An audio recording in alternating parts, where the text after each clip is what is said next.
On Wednesday, March 14, the three remaining chefs of the Kentucky-based 16th season will cook it out to claim the title of top chef. Padma Lakshmi has already warned us that only two of the finalists will actually compete for the win, but as of now all three are still in Macau and ready to whip up the best meal of their lives. Will it be West African cuisine specialist Eric Adjepong from Washington, D.C., Southern cooking star Kelsey Barnard Clark, or the Kentucky hometown hero Sara Bradley? Below we break down the highs and lows that each chef experienced over the course of the season, analyzing what their strengths are heading into the finale.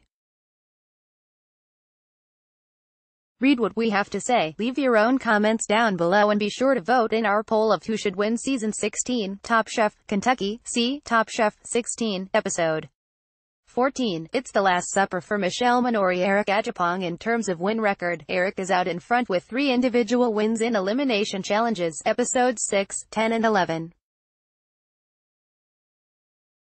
His oyster with rum, bourbon mignonette, grenadine nage floater. But his strength all season has been for his ability to bring his love for and knowledge of seriously. He went to Africa to do a thesis on this stuff, West African cuisine.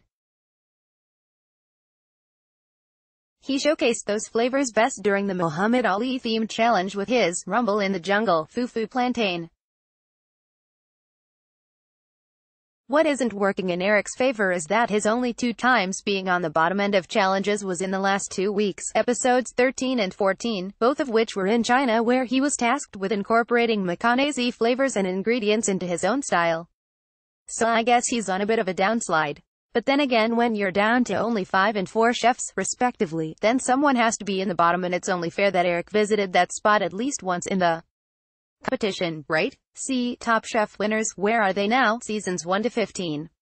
Photos. Kelsey Barnard Clark. Kelsey has been a solid performer all season long, showcasing her vast experience in Southern cooking and reinterpreting those well-known dishes to fit specific challenge expectations. She scored her 2 elimination challenge wins in Episode 8 with oysters. She's shown a real strength in adaptation, especially since arriving in Macau, where she's been able to blend the worlds of Chinese and Southern cuisine smartly in both conception and execution.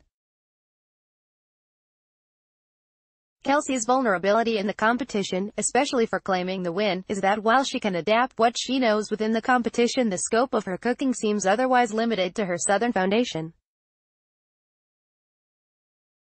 I take that as a negative aspect only because it doesn't inspire a lot of excitement for a competitive cooking show when Southern cooking is so well known by the masses now.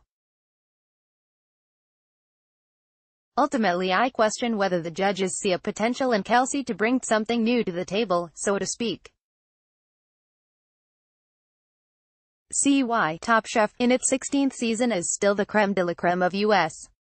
food shows. Sara Bradley. Like Kelsey, Sara's expertise is in traditional American cuisine, but with a more down-to-earth and homegrown feel to it. As a native Kentuckian in a Kentucky-based season, Sara has had a heavy burden on her shoulders to represent for her home state, and that might be why it took her a while to find her groove. Sara didn't notch her 2 elimination challenge wins until Episodes 12 and 14. She first won in the final Kentucky Challenge with an olive oil poached sea bass and Iberico ham broth in a dish honoring her culinary mentor, and then 2 challenges later, in Macau, with a matzo ball soup using Macanese ingredients inspired by her Jewish heritage.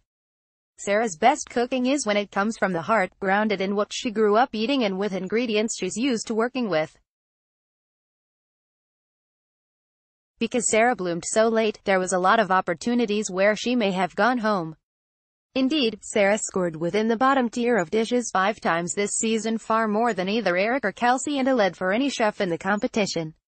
That being said, she was the only finalist here that ever won a quick-fire challenge, in Episode 11 with fried chicken and corn and blackberry salad.